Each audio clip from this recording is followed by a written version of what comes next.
Bismillahirrahmanirrahim. Assalamualaikum warahmatullahi wabarakatuh.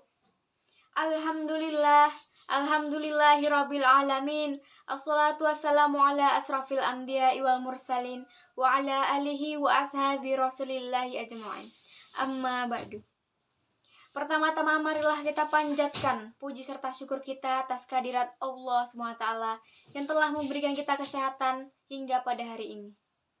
Kemudian salawat bertasalam tidak lupa pula kita hantarkan kepada Nabi besar kita, yakni Nabi besar Muhammad SAW dengan lafaz Allahumma sholli ala Sayyidina Muhammad wa ala ali Sayyidina Muhammad.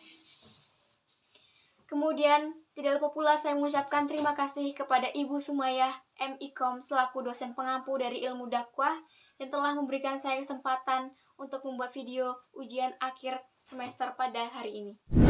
Kemudian saya akan memperkenalkan diri saya. Nama saya adalah Sulasi dengan NIM 12140321306 dari jurusan Ilmu Komunikasi kelas 1F.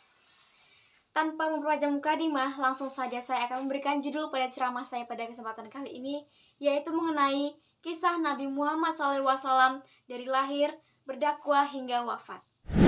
Siapa yang tidak tahu mengenai Nabi Muhammad SAW? Ia merupakan Nabi sekaligus Rasul terakhir yang Allah utus untuk menyempurnakan agama-agama dan ajaran-ajaran yang telah dibawakan oleh Nabi-Nabi dan Rasul sebelumnya. Nabi Muhammad SAW ini lahir pada tahun gajah, yaitu tahun di mana pasukan gajah yang dipimpin oleh Abraha Habasyah yang tengah ingin merobohkan Ka'bah. Dengan kebesaran Allah SWT, Allah menghentikan pasukan tersebut dengan mengirimkan burung-burung ababil untuk menjatuhkan batu-batu yang membawa wabah penyakit. Kisah Nabi Muhammad SAW ini terdapat pada Al-Quran, surat Al-Fil yang berarti pasukan gajah, yang berbunyi A'udzu billahi minasyaitonir rajim. Bismillahirrahmanirrahim. Alam tara kaifa fa'ala rabbuka bi ashabil fil. Alam yaj'al kaidahum fi tadlil wa arsala 'alaihim tayran ababil tarmihim bihijaratin min sijil faj'alahum ka'asfin ma'kul.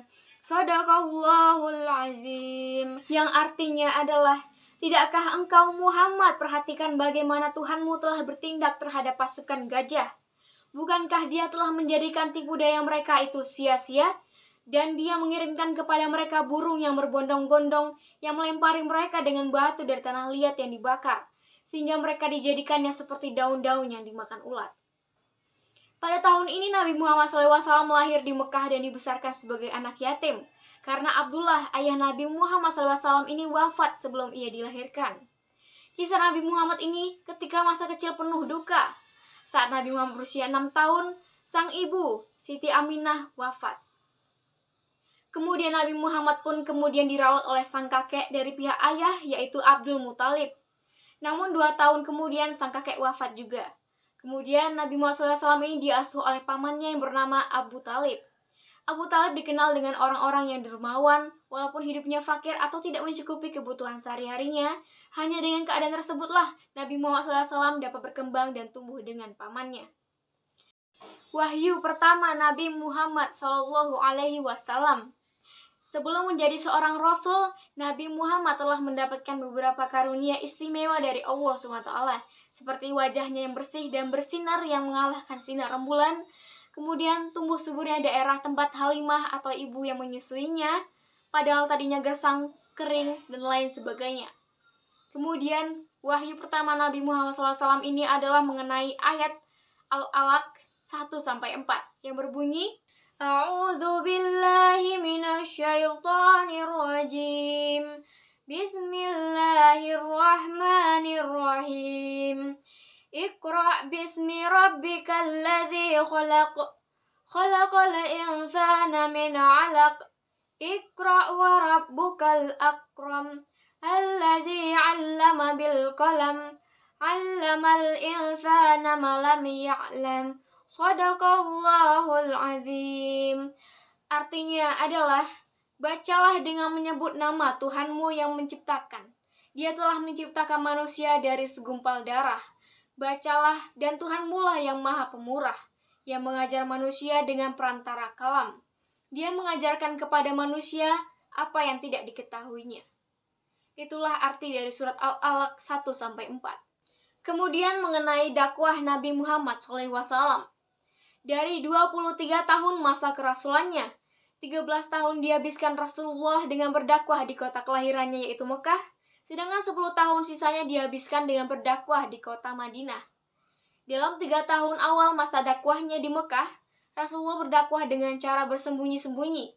Ia mendakwahi beberapa orang terdekatnya yang diyakini bisa merahasiakan pesan yang dibawakannya. Adapun mereka yang pertama masuk Islam pada periode ini adalah Abu Bakar As-Siddiq, Umar bin Khattab, Utsman bin Affan, Ali bin Abi Thalib, Talhah bin Ubaidillah, Az-Zubair bin Al-Awam, Abdurrahman bin Auf, Abu Ubaidah bin Al-Jarrah, Sa'ad bin Abi Waqqas, dan Sa'id bin Zaid. Orang-orang ini kemudian mendapat julukan As-Sabiqul Awwalun, yaitu orang-orang pertama yang masuk Islam. Kemudian dakwah Rasulullah secara terang-terangan. Setelah berdakwah secara sembunyi-sembunyi, Nabi Muhammad SAW mulai berdakwah secara terang-terangan atas perintah dari Allah SWT. Dalam surah Al-Hijr ayat 94 yang artinya, maka sampaikanlah Allahmu secara terang-terangan segala apa yang diperintahkan kepadamu dan berpalinglah dari orang-orang yang musyrik. Nabi Muhammad kemudian melakukan dakwahnya secara terang-terangan. Beliau memulai dakwahnya dari Bani Hashim, keluarga terdekatnya. Namun hanya Ali bin Abi Thalib saja yang mengucapkan syahadat. Banyak kafir Quraisy yang menentang ajaran Nabi Muhammad SAW, termasuk paman Nabi sendiri yaitu Abu Lahab. Mereka melakukan berbagai cara untuk menolak ajaran Rasulullah SAW. Banyak kafir Quraisy yang menentang ajaran Nabi Muhammad SAW. Bahkan mereka berencana untuk membunuh Nabi Muhammad SAW hingga akhirnya turunlah perintah Allah untuk hijrah ke negeri Habasyah, di mana ada raja yang adil di sana. Raja itu disebut-sebut tidak akan membiarkan rakyatnya ditindas dan dianiaya. Rasulullah beserta para sahabatnya hijrah ke Madinah dan membangun Masjid Quba. Masjid ini dijadikan sebagai tempat sholat dan tempat menyusun tugas-tugas dakwah.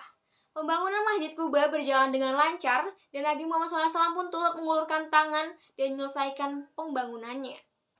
Kemudian peristiwa Isra Miraj. Pada tahun ke-11 era Nabi Muhammad SAW terjadi peristiwa yang sangat menyedihkan. Tahun ini sering disebut juga dengan tahun kesedihan karena pamannya Abu Thalib dan juga istrinya Khadijah wafat pada tahun ini.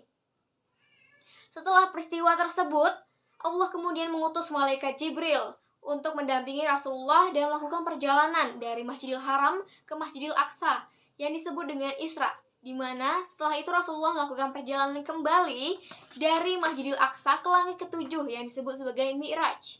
Disitulah Rasulullah mendapatkan perintah sholat 5 waktu yang wajib dikerjakan oleh seluruh umat Islam.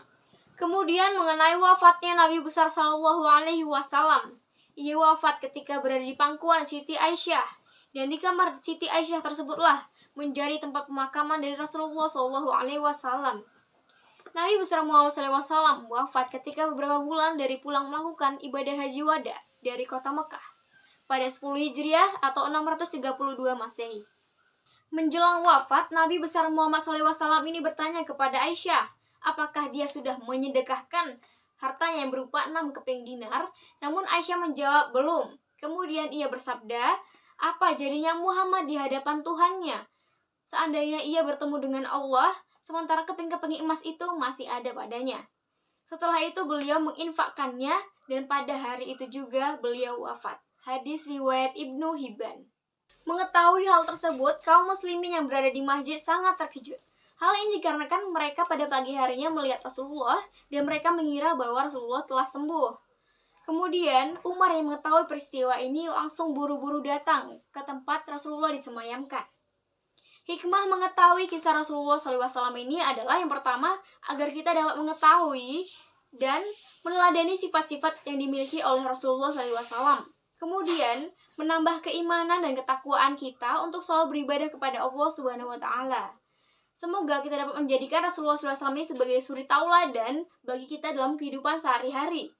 Dan semoga kita semua akan mendapatkan syafaatnya dari Rasulullah SAW ini ketika kita sudah wafat nanti. Amin, amin ya robbal alamin. Sekian ceramah saya pada kali ini. Saya mohon maaf apabila terdapat kesalahan. Akhirul kalam. Wassalamualaikum warahmatullahi wabarakatuh.